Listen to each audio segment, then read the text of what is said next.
Millionaire abandons wife for being infertile. 10 years later, he sees triplets identical to him crying at her funeral.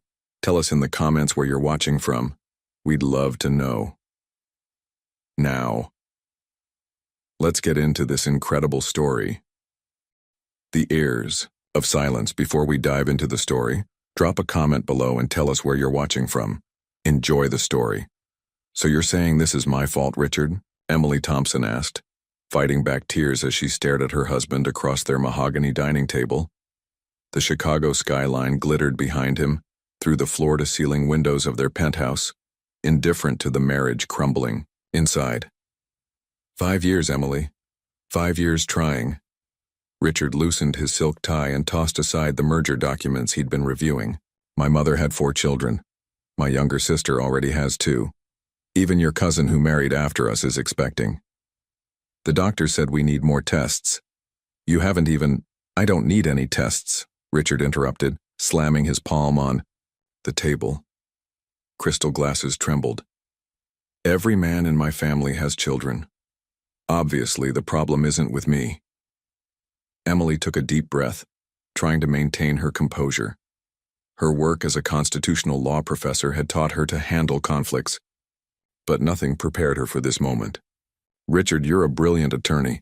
Where's your logic? You can't simply presume. Logic? He laughed without humor. The logic is I'm wasting time. Do you know what the firm is worth today? $50 million? And who am I going to leave it all to? So that's all this is? An heir for your empire? Emily's voice cracked. Richard stood, adjusting his Italian suit that cost more than 3 months of her university salary.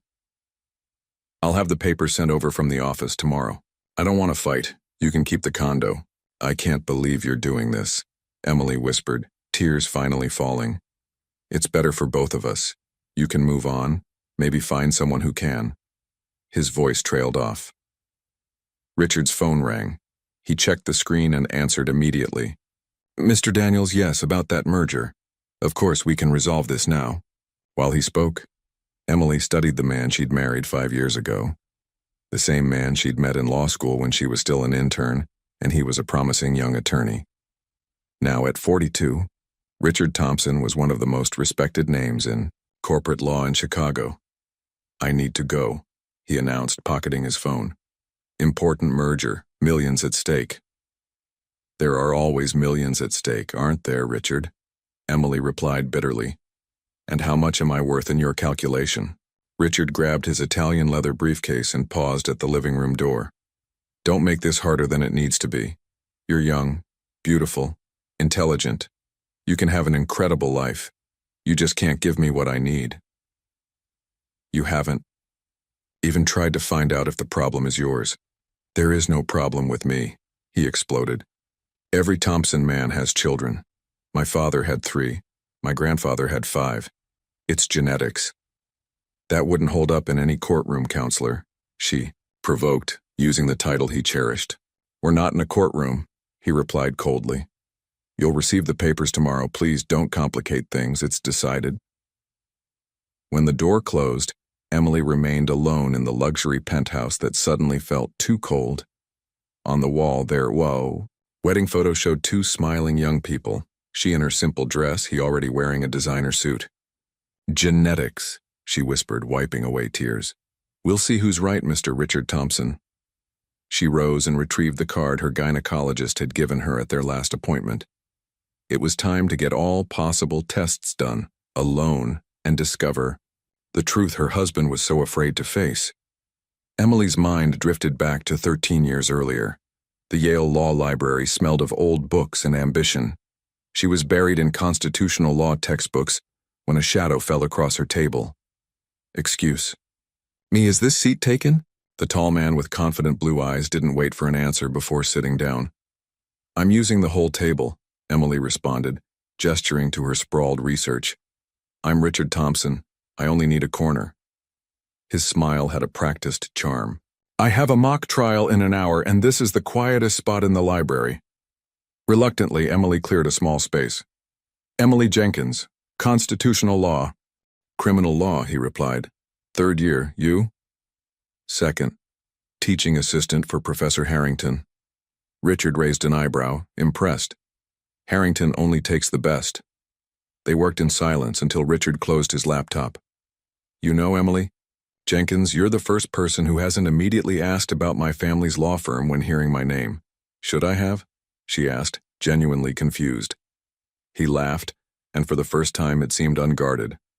No, it's refreshing. That chance meeting led to coffee, which led to dinner. Richard was brilliant, ambitious, and underneath his polished exterior, surprisingly vulnerable about living up to his family legacy. Their courthouse wedding 3 years later was small but elegant. Richard's parents attended with obvious disappointment. It wasn't a grand affair at their Connecticut estate. Emily's parents, both high school teachers from Michigan, seemed overwhelmed by their new in-laws. We'll show them, Richard whispered during their first dance. We'll build our own legacy better than theirs. For a while, they were happy. Richard made partner at his father's firm by 30, becoming the youngest in the firm's history. Emily finished her doctorate and joined Chicago University's law faculty. They traveled to exotic locations, networked at exclusive events, and planned for the future. Let's start trying, Richard suggested on their second anniversary, gesturing around their newly purchased penthouse. This place needs children. Emily remembered smiling, kissing him, feeling like everything was falling perfectly into place. The first year of trying was exciting, the second concerning. By the third, doctor appointments replaced romantic evenings. By the fourth, silence and resentment filled their home. And now, in their 5th year of marriage, Richard had simply given up. As Emily stared at their wedding photo, she realized something had been broken long before tonight. Richard's love had always been conditional, on success, on status, on her ability to give him an heir. With trembling fingers, she took the photo down and placed it face down in a drawer. 3 months before the separation, Dr. Samantha Chen's office was quiet when Emily squeezed Richard's hand during their consultation. The preliminary tests don't indicate any apparent issues with you, Mrs. Thompson, the doctor explained, adjusting her glasses. But we need to conduct a more thorough investigation with both of you. Richard shifted uncomfortably in his chair. Doctor, I didn't come here for tests. I came to find out what's wrong with my wife. Emily felt her face burn with embarrassment. Dr. Chen maintained her professionalism, but her gaze showed disapproval. Mr. Thompson, infertility is an issue that affects both partners. In 40% of cases, the male factor is impossible, Richard cut in. My entire family. Your family isn't you, Emily murmured, releasing his hand. On the drive back home, the silence in the car was deafening. Emily finally spoke. Why can't we just do all the tests? What are you afraid of? I'm not afraid of anything, he answered coldly, eyes fixed on traffic. I just won't waste time on something unnecessary. At home, their routine transformed into a minefield. Attempts to conceive, once moments of intimacy, became mechanical, scheduled sessions. The ovulation calendar on the refrigerator seemed to mock them. Now, as morning light filtered through the blinds, Emily sat at her vanity staring at the divorce papers that had been delivered by courier. Richard hadn't come home last night. His side of the closet was already half empty, suits and shirts removed with surgical precision. She reached for her phone and dialed her sister's number. Olivia, it's me. He's leaving. Yes. I need a lawyer. Tomorrow, she would begin fighting for herself, but today she would allow herself to grieve for the marriage she thought she had, for the children they never conceived, for the love that had withered under the weight of expectations. Mrs. Thompson, the receptionist called. Dr. Chen will see you now. Emily entered the consultation room alone. Her hands trembled slightly as she took the seat across from her gynecologist. No Mr. Thompson today? Dr. Chen asked, though her expression suggested she already knew the answer. We're separating, Emily replied, her voice steadier than she expected. But I still wanted to get my results. Dr. Chen nodded, opening a folder on her desk. I understand, and I have to say I'm glad you came back. She placed several documents in front of Emily, pointing to highlighted sections. Your test results are completely normal, Emily. There's no physiological reason you can't conceive. Emily stared at the papers, a mixture of vindication and grief washing over her. So I'm not. You're perfectly fertile, Dr. Chen confirmed, gently. In fact, your hormone levels and egg reserves are excellent for your age. A tear slipped down Emily's cheek. He was so certain it was me. Without testing, Mr. Thompson, we can't determine definitively where the issue lies, Dr. Chen explained. But based on statistics and your results, there's a strong possibility the fertility issues are on his side. Emily nodded, absorbing this information that had come too late to save her marriage. What now? She asked quietly. Dr. Chen leaned forward. That depends on what you want, Emily. The divorce is proceeding? Yes, it'll be final in 3 months. Then I suggest you take this time to think about your future. You have options if you still want children. Emily left the clinic, clutching the folder to her chest like armor. In her car, she sat motionless, staring at her phone. Richard needed to know. But would it change anything? Or would his pride reject this evidence too? 3 weeks later, Emily found herself outside Richard's office building. She hadn't been here in months. Not since the firm's Christmas party where Richard had introduced her as the brilliant professor rather than his wife. A subtle distinction that had stung at the time but now seemed prophetic. His assistant's eyes widened at the sight of her. Mrs. Thompson, he's in a meeting. I'll wait, Emily replied, taking a seat in the reception area. An hour passed before Richard emerged from the conference room, laughing with 2 other attorneys. He froze when he saw her. Emily, what are you doing here?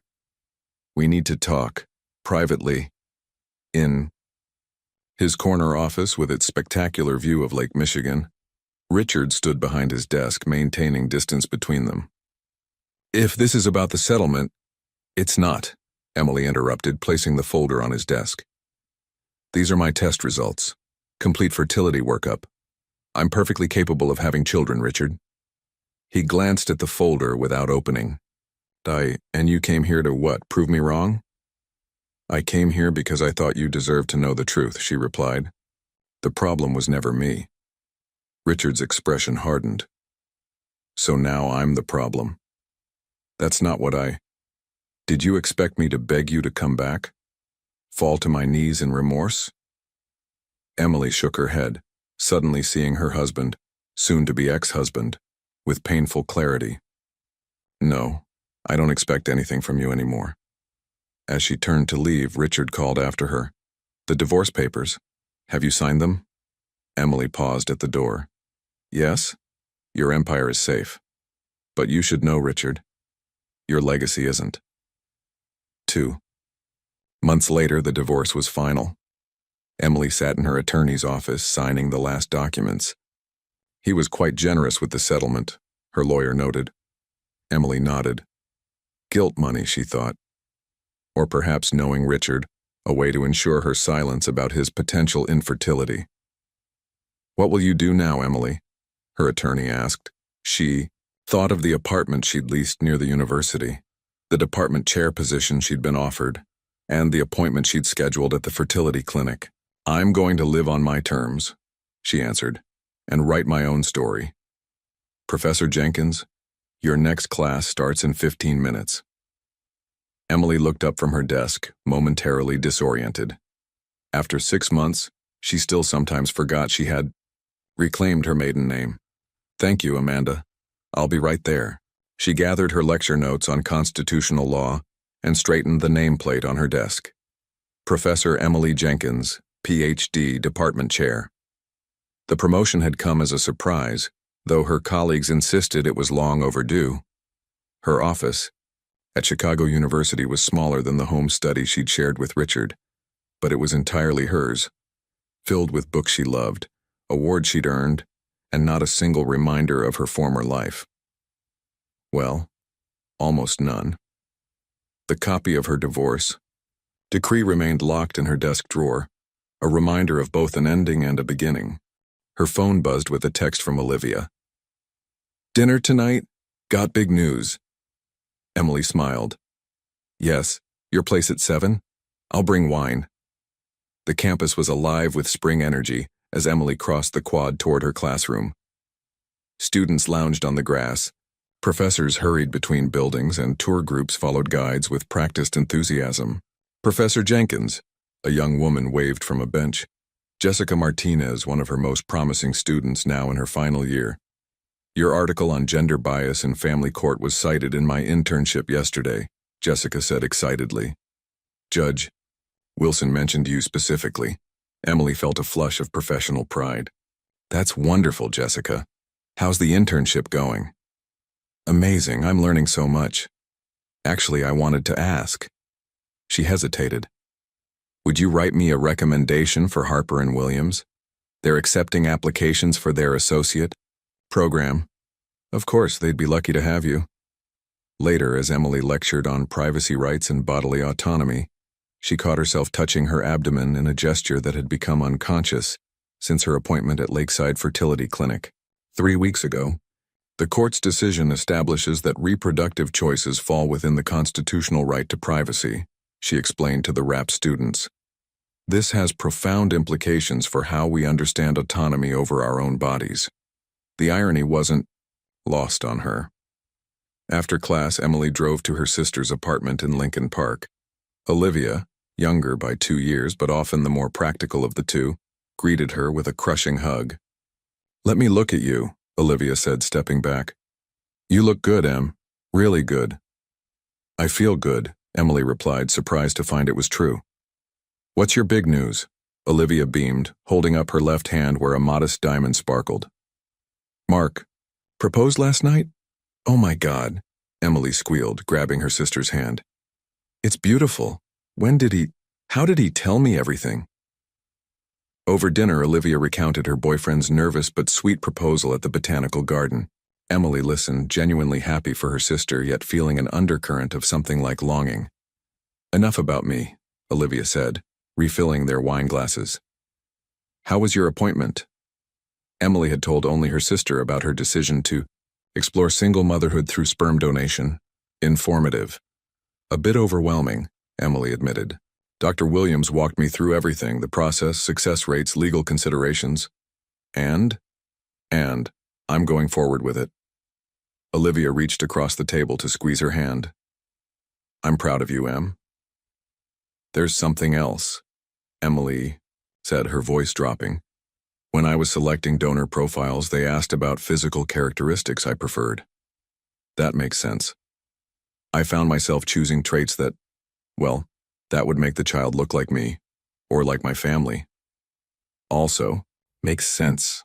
But I realized I was also selecting traits similar to Richard's. Olivia's eyebrows shot up. Why would you do that? Emily struggled to articulate what had been an instinctive decision. Not because I miss him or want some connection. It just seemed practical to have a child who might resemble both parents, even if one is just a donor. Are you sure that's all it is? I'm reclaiming my life, Liv. This isn't about Richard. It's about the family I always wanted, on my terms. Later, that night in her quiet apartment, Emily opened her laptop and logged into the clinic's secure portal. The profile she had tentatively selected stared back at her.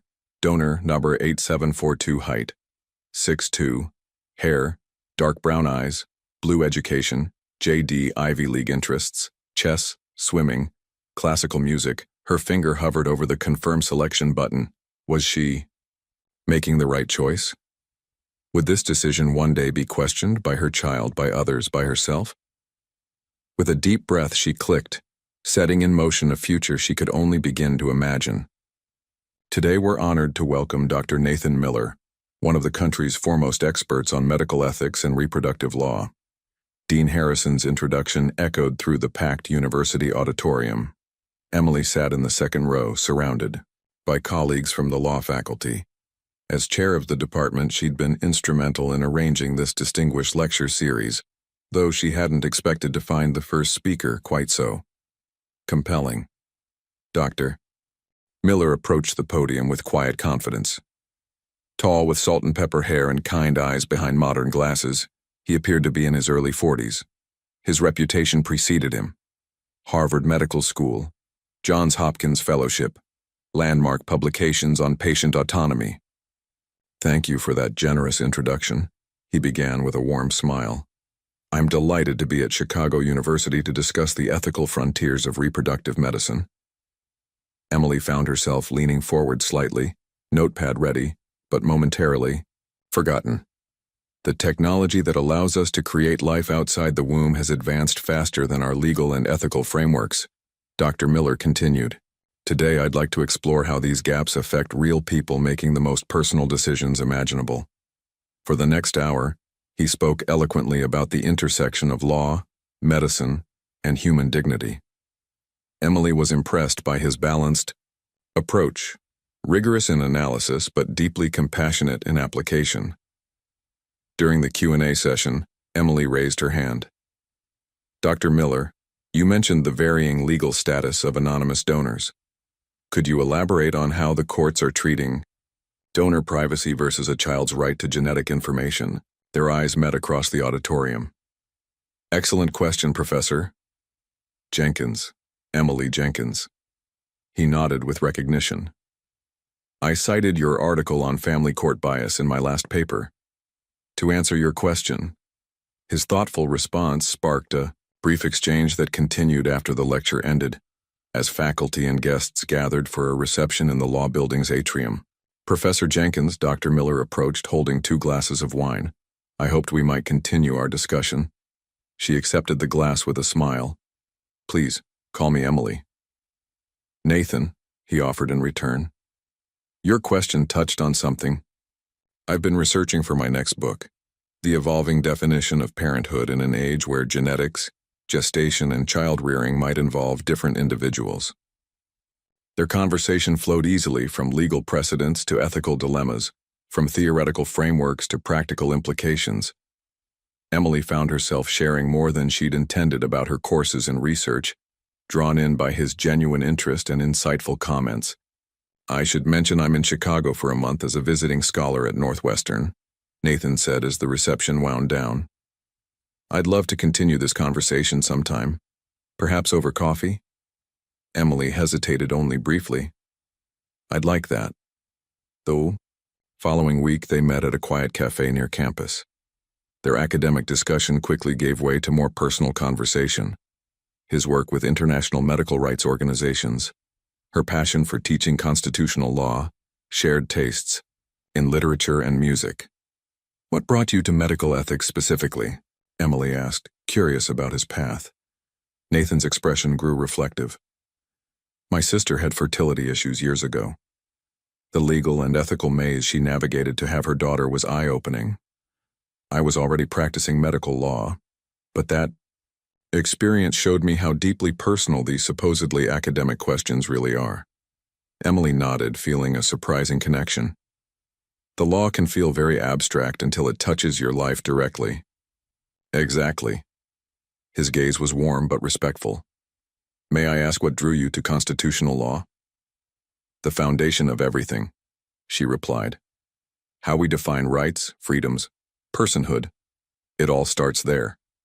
And ends there too sometimes," he added, thoughtfully. As they parted ways later, Nathan hesitated. "I'm giving a talk on reproductive autonomy at the medical school next Thursday. It's more specialized than the lecture series, but you might find it interesting." "I'd like that," Emily said, surprised by how much she meant it. Over the next 3 weeks, what began as professional courtesy evolved into genuine friendship. They attended each other's lectures, exchanged articles and book recommendations, and met for coffee or dinner to discuss ideas that spanned their fields. Emily found herself looking forward to these meetings more than she cared to admit. Nathan was brilliant without arrogance, kind without condescension, and attentive without expectation. Qualities she'd forgotten could exist in combination. On a rainy Tuesday, they took shelter in the university's glass-domed conservatory after a campus-wide power outage canceled his guest lecture. "Nature's way of forcing academics to take a break," Nathan joked as they walked among tropical plants. I have a confession, Emily said suddenly. I've been thinking about something you said in your first lecture, about reproductive choices, reflecting our deepest values. Oh? His expression was open, encouraging. I'm considering having a child through artificial insemination, she said quietly. As a single mother. She hadn't planned to share this with anyone but Olivia, yet the words came easily with Nathan. He nodded thoughtfully. That's a significant decision. I've always wanted children, Emily continued. My ex-husband and I tried for years without success. After the divorce, I discovered the fertility issues weren't on my side, and now you're reclaiming that dream on your own terms, Nathan said with understanding. Does that seem selfish? Bringing a child into the world without a father? I think what's selfish is imposing our narrow definitions of family on others, he replied. Children need love, stability, and support. There are many ways to provide that. Emily felt something tight in her chest loosen. I've already selected a donor. I have an appointment at Lakeside Fertility next week to begin the process. Lakeside has an excellent reputation, Nathan nodded. Dr. Williams is a leader in the field. How did you know I'm seeing Dr. Williams? He smiled. She uses my ethics, guidelines in her practice. Small world. As they finished their impromptu conservatory tour, Nathan hesitated at the entrance. Emily, I hope this doesn't cross any boundaries, but if you ever want someone to talk to about this process, someone who understands the medical and legal aspects, I'm here. The genuine concern in his eyes touched her. Thank you, Nathan. That means more than you know. Walking to her car, Emily realized she was smiling despite the rain. For the first time in years, she felt not just understood, but supported in her choices, a feeling as unexpected as it was welcome. Once more, Emily. Deep breath in, Dr. Williams instructed, guiding the ultrasound wand across Emily's abdomen. Emily stared at the ceiling, trying to manage her anxiety. This was her third appointment at Lakeside Fertility Clinic, each step bringing her closer to potential motherhood. Everything looks perfect, the doctor confirmed. Your uterine lining is ideal for implantation. We're on track for next week. Emily sat up after the examination, adjusting her clothing.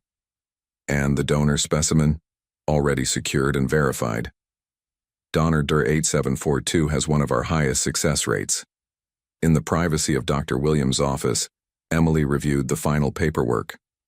Pages of consent forms, legal documents protecting the donor's anonymity, and acknowledgments of her rights and responsibilities as a single mother by choice. Any final questions before we schedule the procedure? Dr. Williams asked. Emily hesitated. Is it normal to feel terrified? The doctor smiled warmly. Completely normal.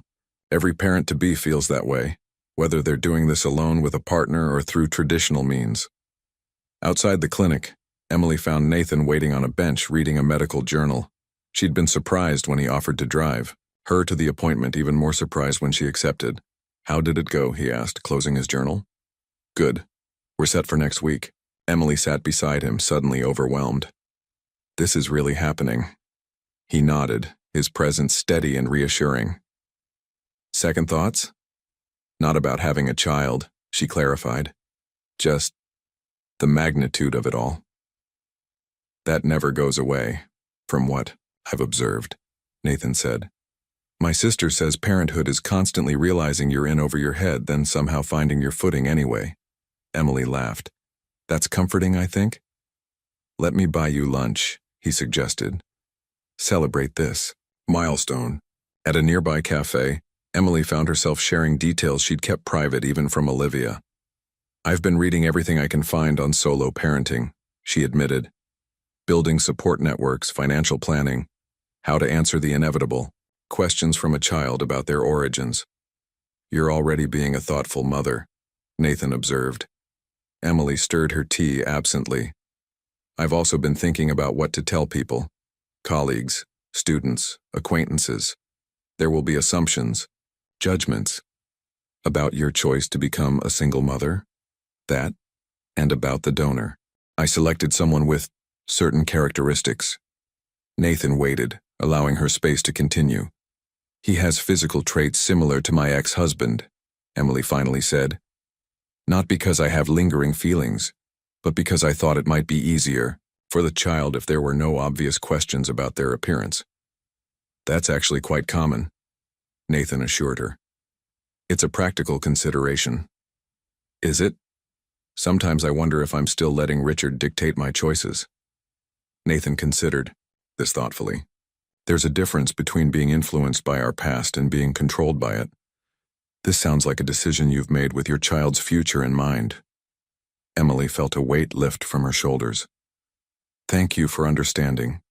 And for being here. I'm glad to be, he replied simply. That evening, Emily called Olivia with an update. Next week. I can't believe my big sister is really doing this, Olivia exclaimed. Do you want me to come with you? Actually, Nathan offered to drive me. A pointed silence followed. What? Emily asked.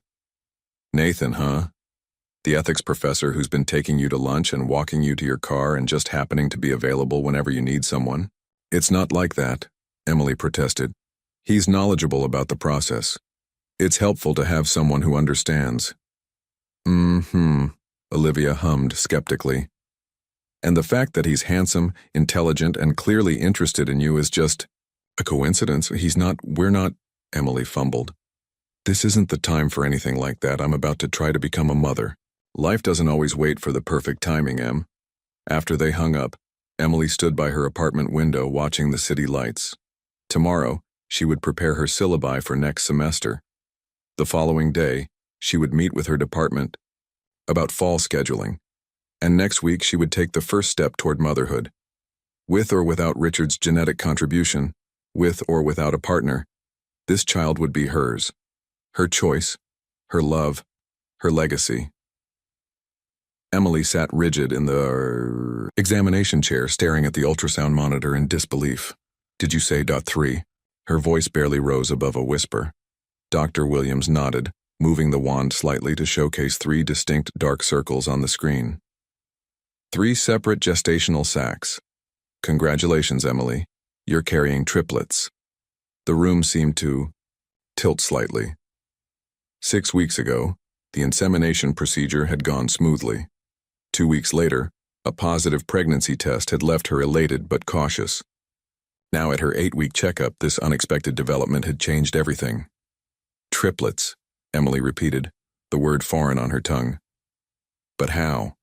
I mean, I know how, but it's unusual with artificial insemination, but not unheard of, Dr. Williams explained. The fertility medications can increase the chance of multiple eggs being released and fertilized. In your case, 3 eggs successfully implanted. Emily stared at the screen, at the 3 tiny lives growing inside her. Fear and wonder collided in her chest. Are they? Are they all healthy? So far, everything looks excellent. All 3 embryos are developing normally, with strong heartbeats. Outside the clinic, Emily sat in her car, hands trembling too much to insert the key. She rested her forehead against the steering wheel, trying to process the news. 1 baby had seemed manageable, challenging as a single mother, certainly, but doable. 3 babies simultaneously felt overwhelming. Her phone buzzed with a message from Nathan. Hope the appointment went well. Coffee later? Emily stared at the text, suddenly desperate to talk to someone who would understand the medical implications. Before she could second-guess herself, she called him. Nathan, are you free now? I need to talk. An hour later, they sat in a quiet corner of the university botanical garden, away from curious colleagues and students. Triplets, Nathan said, processing the news. That's wow. I know, Emily agreed, still dazed. I kept asking Dr. Williams if she was sure. How are you feeling about it? Emily sighed, grateful for his straightforward question. Terrified, excited, overwhelmed. I prepared for 1 baby, financially, emotionally, logistically. But 3? It's a lot to take in, he acknowledged. But if anyone can handle this, it's you, Emily. She gave him a skeptical look. You can't possibly know that. Actually, I can, he said confidently. I've seen how methodical you are in your research, how deeply you care about your students, how thoroughly you prepare for everything. Those qualities make for an excellent mother, whether of one child or three. Tears welled unexpectedly in Emily's eyes. Thank you for that. I needed to hear it. Have you told anyone else yet? Just you, she admitted. I'll call Olivia tonight. And I need to inform my department chair about adjusting my maternity leave plans. As they walked through the garden, Emily found her panic gradually subsiding, replaced by a strange calm. 3 babies. 3 times the love, 3 times the chaos, 3 times the wonder. When I was selecting the donor, she said quietly, I never imagined this outcome. 1 child with features that might blend mine and the donor's characteristics seemed manageable. 3 children who might all strongly resemble their genetic father seems more complicated? Nathan suggested. Yes. They paused by a reflecting pool, watching koi fish dart beneath lily pads. Emily, Nathan said carefully, I know this isn't the time, but I want you to know that I'm here, not just as a friend who understands the medical aspects, but as someone who cares about you. Whatever support you need, you don't have to do this alone. The sincerity in his eyes touched her deeply. Thank you, she replied softly. That means more than I can say. That evening, after sharing the news with a jubilant Olivia, I'm going to be an aunt 3 times over. Emily sat on her balcony cradling a cup of herbal tea, one hand resting on her still flat abdomen. Hello in there, she whispered. This isn't what any of us planned, but we'll figure it out together. As the city lights blinked to life around her, Emily felt something she hadn't expected, a sense of rightness, of pieces falling into place. Whatever challenges lay ahead, these 3 unexpected lives were already hers to love, protect, and guide. Richard Thompson, with his empire and desperate need for an heir, would never know what he had lost. Push, Emily. You're almost there, Dr. Williams encouraged from behind her surgical mask. Emily, drenched in sweat and utterly exhausted after hours of labor, gripped the sides of the hospital bed and summoned her last reserves of strength. The delivery room buzzed with activity, nurses monitoring 3 separate sets of vital signs, pediatric specialists standing by, Nathan holding her hand despite her nearly crushing his fingers. I see the head, Dr. Williams announced. One more big push. With a primal cry, Emily bore down. Seconds later, a high-pitched wail filled the room. It's a boy, Dr. Williams declared, quickly passing the tiny infant to a waiting nurse. No time to rest, baby number 2 is coming. 4 minutes later, a second cry joined the first. Another boy, and 3 minutes after that, and a girl. You did it, Emily. Through tears of exhaustion and joy, Emily watched as 3 tiny humans, each weighing barely 5 pounds, were quickly assessed, swaddled, and finally miraculously placed in her arms one by one. Alexander, she whispered to the firstborn, who gazed up with unfocused eyes. Benjamin, to the second, who was already sleeping. Charlotte, to the third, whose tiny fingers curled reflexively around Emily's thumb. Nathan stood beside the bed, his eyes suspiciously bright. They're perfect, Emily, all 3 of them. Later, in a private room filled with flowers from colleagues and 3 bassinets arranged in a semicircle, Emily's parents and Olivia crowded around, marveling at the triplets. They look just like you did as a baby, her mother insisted. Though, Emily could already see hints of the donor's contributions. The shape of Alexander's ears, Benjamin's chin, Charlotte's brow. 3 at once, her father kept repeating, both proud and dazed. My sensible plan everything daughter ended up with instant triplets.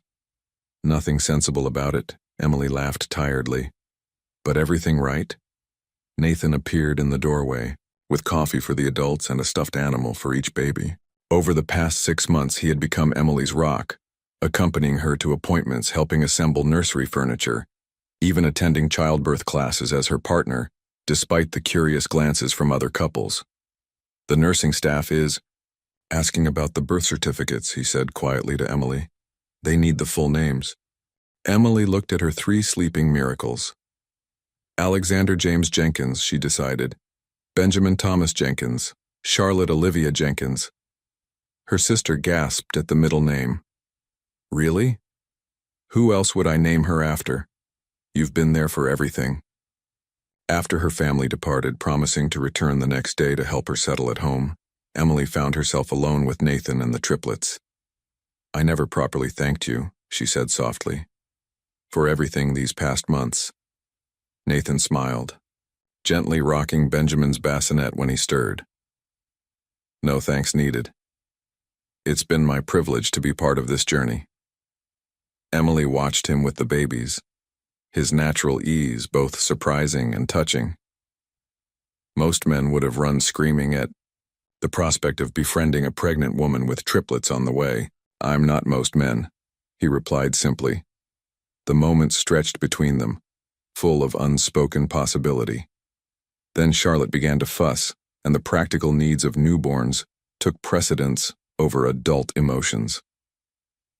6 weeks later, Emily sat in her living room surrounded by baby paraphernalia, attempting to grade papers while all 3 infants miraculously napped at once. The doorbell's chime sent her diving for the mute button on the baby monitor. Nathan stood on her doorstep with groceries and a takeout bag that smelled heavenly. Thought you might appreciate dinner that requires neither cooking nor cleaning, he said, surveying her disheveled appearance with a smile that held nothing but warmth. You are a lifesaver, Emily declared, ushering him in. They just fell asleep, all 3 at the same time, which basically makes this the equivalent of a solar eclipse in terms of rarity. As they ate on the couch amid burp cloths and tiny socks, Emily felt a wave of gratitude so intense it brought tears to her eyes. What is it? Nathan asked, concerned. This isn't how I imagined my life would be, she admitted. But somehow it's better than anything I could have planned. Before Nathan could respond, Alexander's cry came through the monitor, soon joined by his siblings in a chorus that Emily was learning to distinguish by pitch and urgency. Duty calls, she sighed, rising.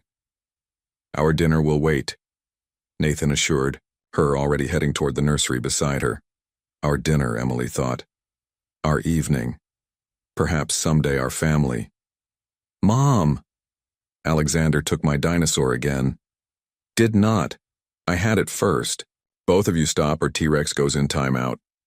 Emily called from the kitchen where she was attempting to pack 3 separate lunchboxes, while Charlotte sat quietly at the table, meticulously coloring within the lines of her drawing.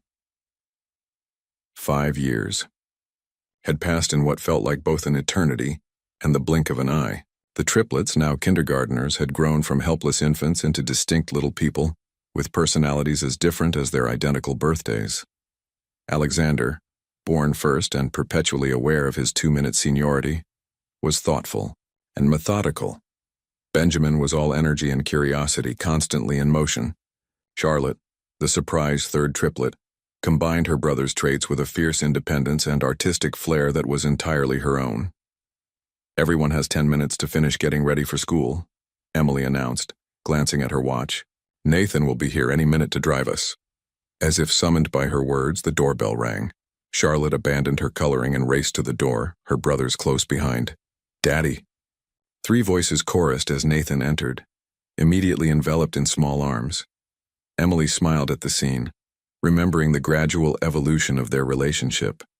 Nathan's consistent presence during her pregnancy had blossomed into something deeper during those early sleepless months with newborns.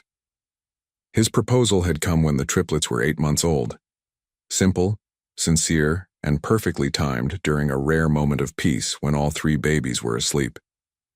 They'd married in a small ceremony when the triplets turned 1, Nathan carrying Alexander and Benjamin while Emily held Charlotte. 6 months later, he had formally adopted the children, making official what had already been true in every way that mattered. Sorry I'm running late, Nathan said, kissing Emily good morning. Emergency consultation at the hospital. Everything, okay? She asked, handing him a travel mug of coffee. Just a complicated consent issue. Nothing that can't wait until after school drop-off.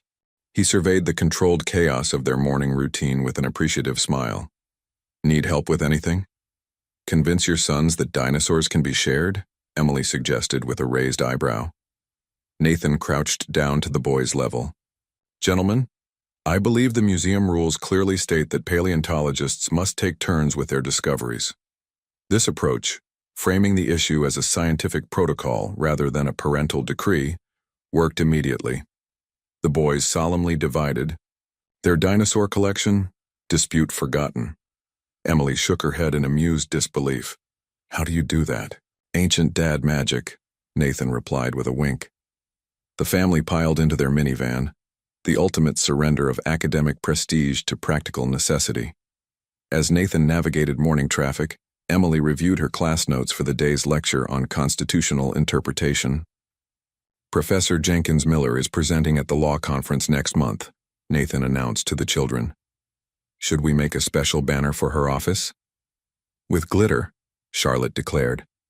And dinosaurs, Benjamin added. And the Constitution, Alexander concluded solemnly, causing both parents to stifle laughter. After drop-off at the university's prestigious lab school, a perk of Emily's tenured position, she and Nathan walked together toward their respective buildings. Any updates on the Thompson case? Emily asked. Nathan's expertise in medical ethics had recently drawn him into a high-profile case involving reproductive rights that had been making headlines. Final arguments next week. I'm cautiously optimistic, he replied. Speaking of Thompson, he hesitated. I saw in the legal journal that Richard Thompson just won a major merger case. Apparently his firm is now valued at close to $100 million. Emily nodded, the name registering as little more than a footnote from her past life. Good for him. Nathan studied her face. You really are completely over it all, aren't you? I have been for years, she confirmed. Whatever pain he caused led me here, to you, to the children, to this life I love. I can't regret any of it. They paused outside the law building, their usual parting point. Dinner at 7? Nathan confirmed. My mother sent another package of clothes for the kids. Apparently, Connecticut grandmothers believe Chicago children need 17 sweaters each. Better than my mother's approach, 3 identical toys that immediately cause ownership disputes, Emily laughed. Nathan kissed her goodbye and Emily watched him walk toward the medical school, feeling the familiar wave of gratitude for this man who had chosen to love not just her, but her children, as his own. Later that afternoon, Emily was reviewing student papers in her office when a photo on her desk caught her eye, the triplets at the beach last summer, their faces alight with joy. Alexander's serious expression had momentarily given way to uninhibited laughter. Benjamin was mid-leap into a wave. Charlotte was building an elaborate sand castle. For a brief, disconcerting moment, Emily saw something in Alexander's profile that reminded her startlingly of Richard. The shape of his jaw, the set of his eyes, genetic echoes she usually managed to overlook in the daily rush of life. The children bore her surname legally, with Nathan's added after their adoption. Their birth certificates listed no father, just donor, Nargir 8742. The careful choices she had made years ago had given her children a clear legal status, free from complications. Yet sometimes when the light hit just right, or when a certain expression crossed their faces, Emily was reminded of the genetic heritage that flowed through her children. Traits from a man who had no idea they existed, who had deemed her unworthy of motherhood due to his own unacknowledged limitations. She pushed the thought away, returning to her work. The past was the past. Her children were hers, and Nathan's, in every way that truly mattered. The anonymous donor who had made their existence possible was nothing more than that. Anonymous, distant, irrelevant to their daily lives and love, or so she believed, until the day everything changed. Dr. Jenkins Miller, your husband is on line 1, Emily's assistant called through the intercom. Emily was in the middle of a faculty meeting, discussing curriculum changes for the upcoming semester. Can you take a message? I'll call him back. He says it's urgent. Something about Alexander. A chill ran through Emily. Nathan rarely interrupted her meetings.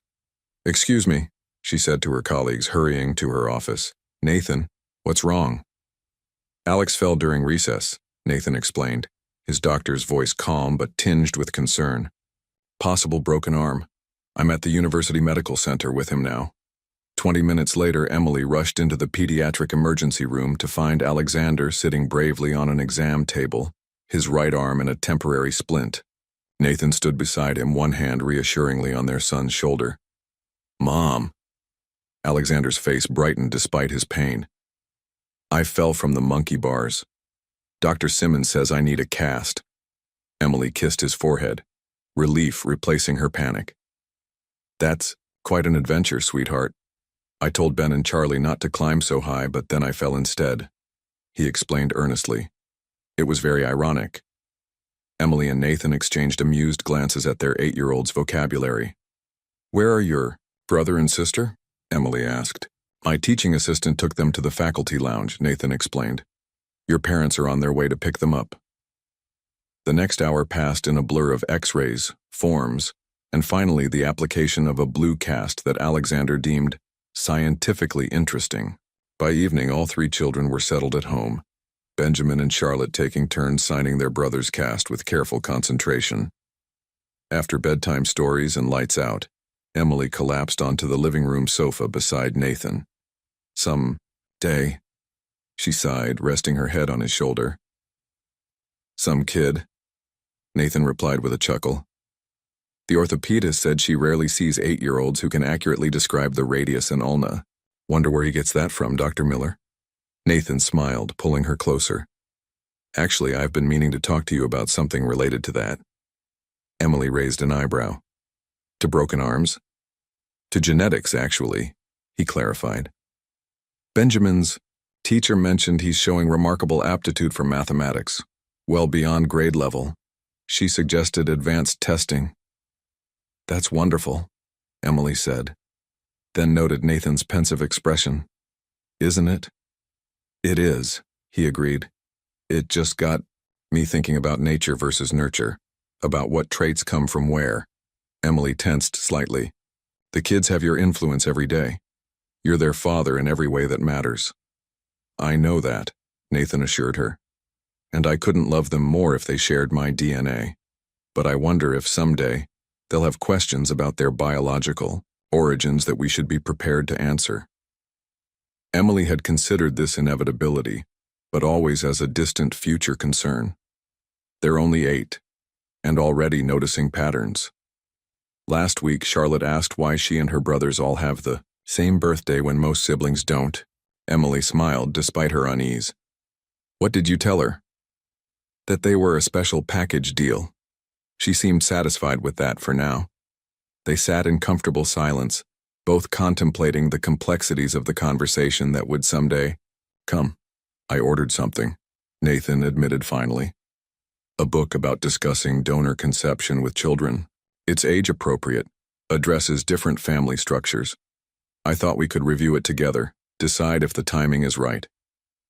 Emily squeezed his hand, grateful for his thoughtfulness.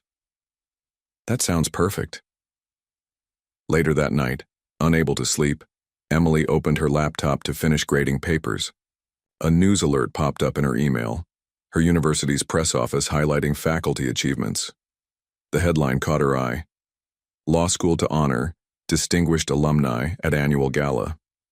Scanning the article, a familiar name leapt from the screen. Richard Thompson would be receiving the Distinguished Alumni Achievement Award next month. There was even a photo, Richard looking older but still commanding, silver threading through his dark hair, standing before the Chicago skyline with the confidence of a man who owned the world. Emily closed the laptop, suddenly transported back to another life, arguments about fertility, accusations, the cold delivery of divorce papers. How strange that the man who had once been the center of her world now seemed like a character from a book she'd read long ago. She glanced at the family photos lining their hallway, the triplets' birth, their first birthday with Nathan, family vacations, ordinary moments made extraordinary by love. Richard Thompson had rejected her based on a flawed assumption about her worth. In doing so, he had set her free to find something far more valuable than his empire could ever be.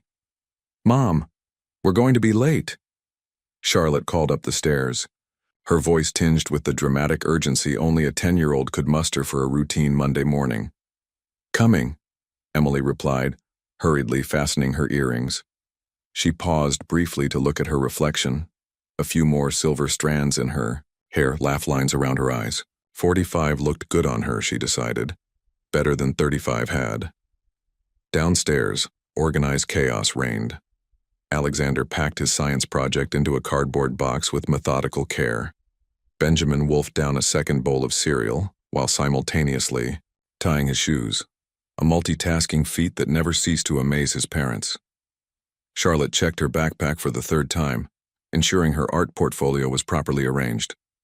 Nathan moved through this familiar choreography with practiced ease, pouring coffee into travel mugs, checking permission slips, and mediating a brief dispute over whose turn it was to feed Winston, their perpetually hungry golden retriever. "Who has soccer today?" he asked, consulting the family calendar on the refrigerator. "Me and Ben," Charlotte answered. "Alex has debate club." "I'll pick up the soccer stars. You get the future Supreme Court justice," Nathan suggested to Emily, handing her a travel mug. "Perfect. I have a department meeting but should be done by 4. She accepted the coffee with a quick kiss. "Don't forget I'm flying to New York tomorrow for that reproductive rights conference. 3 days without Mom." Benjamin sighed dramatically. "How will we survive?" "Pizza every night," Nathan declared, earning cheers from the children and a mock stern look from Emily. "1 pizza night," she corrected. "The rest, actual vegetables, must be consumed." The morning routine continued like a well-rehearsed play. Backpacks collected, lunches distributed, last-minute homework questions answered. Emily savored these moments, the ordinary perfection of their family life. "Dad, are you coming to my debate on Thursday?" Alexander asked as they headed to the car. "I'm arguing the constitutional case for expanding privacy rights." "Wouldn't miss it," Nathan assured him. "Your mom will be back just in time, too." In the car, Benjamin launched into an elaborate explanation of his latest science experiment. Charlotte sketched in her notebook, and Alexander quietly reviewed his debate notes. Emily exchanged a glance with Nathan, their shared look communicating everything words couldn't. Amazement at these 3 remarkable humans they were raising, gratitude for their life together, the deep contentment of ordinary days. After school, drop-off, Nathan and Emily walked hand-in-hand across campus toward their respective buildings. "I'll miss you these next few days," Nathan said. "The kids too, though they'll pretend to enjoy the break from vegetable enforcement." Emily laughed. 3 days will fly by. I've left detailed instructions on the kitchen counter, color-coded by child." "Of course you have," he teased. As if, "We haven't been doing this dance for a decade." They paused at their usual parting point. "I love you," Emily said, suddenly feeling an inexplicable urge to say the words out loud. "I love you too," Nathan replied, his expression softening. I'm dead in New York." Her day unfolded with comfortable predictability. Lectures, student consultations, faculty meetings. By late afternoon, she was reviewing her presentation for the New York conference when her phone rang. "Hi, Mom," she answered, seeing her mother's name on the screen. "Just checking your flight details for tomorrow," her mother said. "Dad and I thought we might drop by tonight with those books Alexander wanted." "That would be lovely," Emily replied. "We should be home by 6. Nathan's making his famous lasagna." "Perfect. See you then, dear." After ending the call, Emily glanced at the family photo on her desk. Last summer's vacation in Maine, all 5 of them windblown and laughing on a rocky beach. Her heart swelled with a sudden, fierce love. How had she gotten so lucky? She quickly sent a text to Nathan. "Can't wait for lasagna night. Tell the kids I'm bringing surprise cookies from that bakery they love." His reply came seconds later. "Now who's undermining the vegetable agenda? See you at home, love." Emily smiled, packed her presentation materials, and headed out of her office, unaware that this ordinary, perfect day would be her last. Nathan was in the middle of a lecture when his phone vibrated urgently in his pocket. He ignored it at first, a habit from years of medical practice, but when it buzzed a second and third time in rapid succession, A sense of unease prompted him to glance at the screen.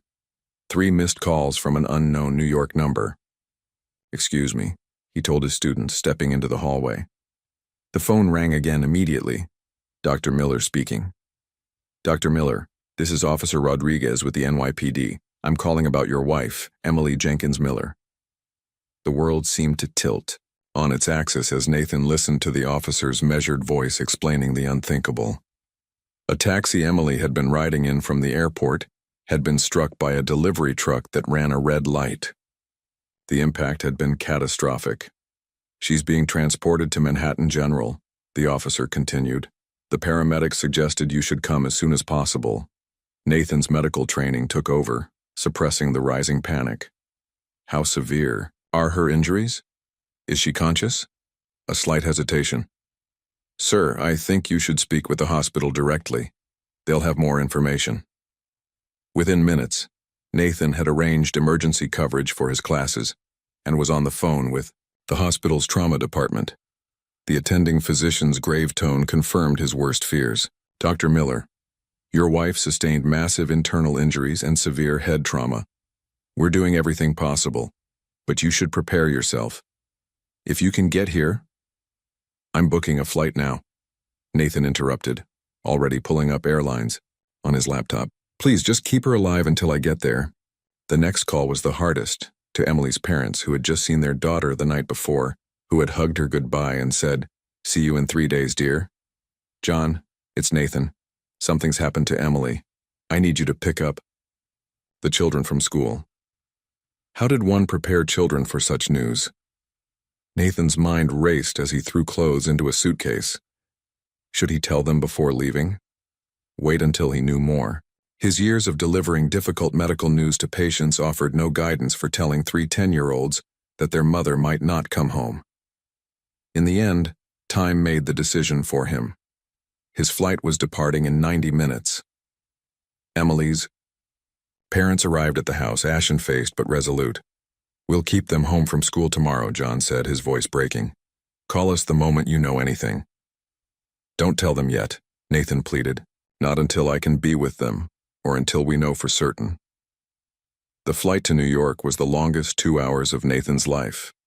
He alternated between frantic prayers and clinical calculations of survival rates for multi-system trauma. His medical knowledge, usually a comfort, now tortured him with precise understanding of what Emily might be enduring. When his phone rang immediately after landing, he knew before answering. "Dr. Miller? This is Dr. Patel at Manhattan General. I'm so sorry, but your wife succumbed to her injuries 15 minutes ago. We did everything possible, but the trauma was too extensive." Nathan sank into an airport chair, his legs no longer able to support him. "Was she in pain? At the end?" "No," the doctor assured him. "She never regained consciousness after the accident." The next 24 hours passed in a blur of medical forms, funeral arrangements, and the surreal task of packing Emily's conference materials from a hotel room she had never reached. Nathan moved through it all with mechanical detachment, postponing his own grief until the most pressing decisions were made. Then came the moment he had been dreading above all others. Sitting in Emily's parents' living room, surrounded by her childhood photos, Nathan gathered the triplets close. "I need to tell you something very difficult," he began, his doctor's composure finally crumbling. "There was an accident in New York. Mom was hurt very badly." "But doctors fixed her, right?" Benjamin asked, his voice small. Nathan shook his head, tears flowing freely now. "No, buddy. The doctors tried everything, but Mom's injuries were too severe. She died yesterday afternoon." The children's reactions cut him to the core. Alexander's stunned silence, Benjamin's immediate denial, Charlotte's heartbreaking wail. As he gathered all 3 into his arms, their small bodies shaking with incomprehensible grief, Nathan made a silent promise to Emily. "I will protect them. I will love them enough for both of us. Always." Richard Thompson adjusted his tie in the car mirror before stepping out into the spring sunshine. He hadn't planned to attend the funeral. He'd only learned of Emily's death through a law school alumni newsletter, but something had drawn him here, A need for closure, perhaps, or simple curiosity about the life of the woman who had once been his wife. The university chapel was already filling with mourners when he slipped in, taking a seat in the last row. Faculty members in academic regalia, students clutching handwritten notes, family friends carrying flowers. Emily had clearly been beloved by many. In the 15 years since their divorce, Richard had thought of her occasionally, usually when something reminded him of their law school days or when he heard her name mentioned in academic circles. He had followed her career from a distance, noting her publications and promotions with detached interest. His own life had taken the trajectory he'd planned. He'd built Thompson Legal into a powerhouse firm valued at over $100 million. His marriage to Judge Vanessa Parker had lasted 6 years before ending in another childless divorce. At 57, Richard had everything he'd worked for, except the one thing he'd originally divorced Emily to acquire: an heir. The irony wasn't lost on him. Medical tests years after their split had confirmed what Emily had suggested. The fertility issue had indeed been his. But pride and momentum had kept him from ever acknowledging this to her, and eventually it seemed too late for such admissions. The organ music shifted, signaling the start of the service. Richard straightened in his seat as the immediate family entered. First came an older couple, Emily's parents, he assumed, though they looked much frailer than he remembered. Then a woman who resembled Emily, her sister Olivia, if memory served. Finally, a tall, distinguished man with graying temples entered, guiding 3 children before him. Richard's breath caught in his throat. The children, clearly triplets despite their individual expressions, appeared to be about 10 years old. 2 boys and a girl, all with dark hair, straight noses, and unmistakable blue eyes. The first boy walked with a solemn, measured pace, his posture painfully familiar. The second had the same features but moved with nervous energy, unable to stand completely still even in his grief. The girl between them had Emily's chin, but otherwise could have been a younger feminine version of. Richard felt the blood drain from his face. Of him. They looked like him. It wasn't possible. He and Emily had been divorced for 15 years. These children couldn't be more than 10 or 11, and yet, as they turned to sit in the front pew, the profile of the first boy was so strikingly similar to his childhood photos that Richard felt physically struck. Throughout the service, he barely heard the eulogies and prayers, his attention fixed on the 3 small figures in the front row. The man beside them, Dr. Nathan Miller, according to the program, kept a protective arm around the children, occasionally wiping tears from his own eyes or comforting one of the triplets when their composure broke. Emily Jenkins Miller leaves behind her husband, Dr. Nathan Miller, and their beloved children, Alexander, Benjamin, and Charlotte. The minister intoned. Jenkins Miller. She had kept her maiden name professionally then, and Miller must be their stepfather or adoptive father. Richard's mind raced, calculating timelines, possibilities, implications. When the service concluded, mourners filed past the family, offering condolences.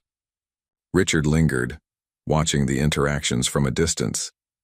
The triplets accepted hugs and kind words with varying degrees of composure. The serious one stoic, the energetic one fighting tears, the girl openly weeping against her father's side. Richard found himself moving forward in the line, drawn by an inexplicable force. When he finally stood before the family, Dr. Miller looked up with the polite, vacant expression of one receiving too many condolences to process individually. "I'm sorry for your loss," Richard said formally. Then, his eyes shifting to the children. "Emily and I were colleagues many years ago." The serious boy, Alexander, looked up sharply, studying Richard with an intensity that sent a chill down his spine. Those eyes. His eyes. "Thank you for coming," Dr. Miller replied, his arm tightening almost imperceptibly around the children as Richard walked away. His legal mind was already assembling facts, formulating questions, and considering implications that would soon shatter multiple lives. 3 days after the funeral, Nathan sat at the kitchen table sorting through condolence cards while the children slept upstairs. The house felt impossibly quiet without Emily's presence. No gentle humming as she worked, no keyboard tapping late into the night, No soft footsteps checking on the children. The doorbell rang, startling him from his grief. At 9 p.m. it was too late for the well-meaning neighbors who had been dropping off casseroles and too early for the occasional college student confusing their address with the fraternity down the street. Nathan opened the door to find a distinguished older man in an expensive suit, flanked by two younger men carrying briefcases. "Dr. Miller?" The older man asked. "I'm Richard Thompson. These are my associates. We need to speak with you about a matter of some urgency."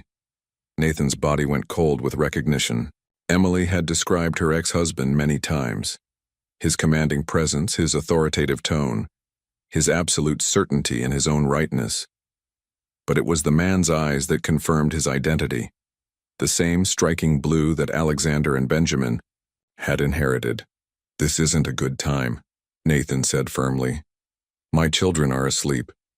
"That's precisely what we need to discuss," Thompson replied. "Your children, or rather whether they are in fact yours." Nathan stepped onto the porch, pulling the door closed behind him. "Whatever you think you know, this isn't the way to address it. My family is grieving." "I understand that," Thompson said, his tone softening slightly. "But certain facts have come to my attention that cannot wait. The striking resemblance between those children and myself is not coincidental. I think you should leave." "Dr. Miller, I've consulted with experts in reproductive and family law.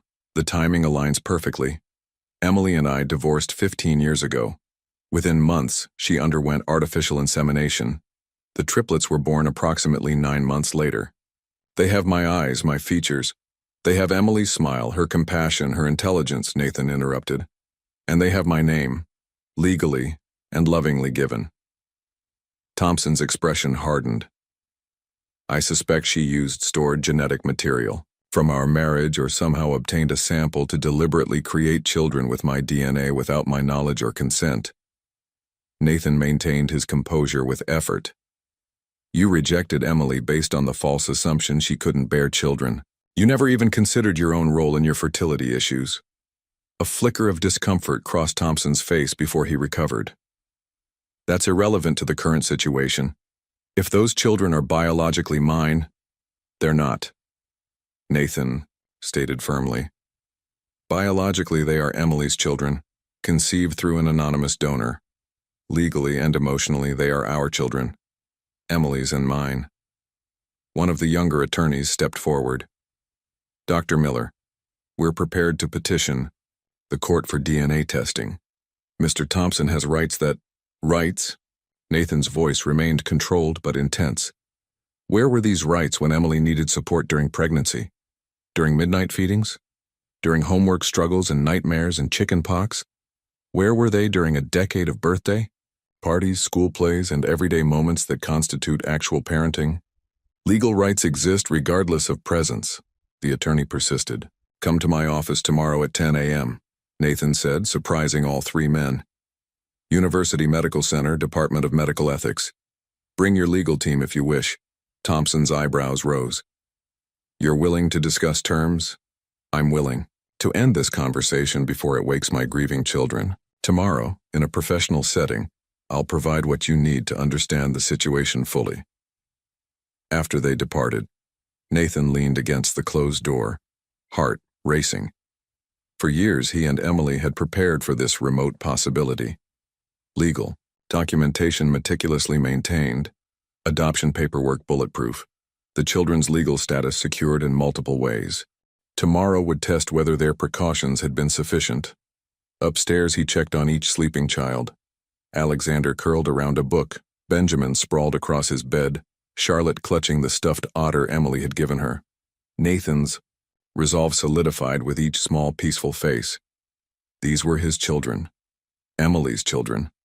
No matter what genetic material had contributed to their existence, no legal claim could change the fundamental truth of who they were and who had earned the right to be called their parent. Richard Thompson might have wealth, legal expertise, and potential biological connections, but Nathan had something far more valuable: years of real fatherhood and Emily's complete trust in his ability to protect their family. Richard arrived at Nathan's office flanked by 3 attorneys. their briefcases bulging with legal documents.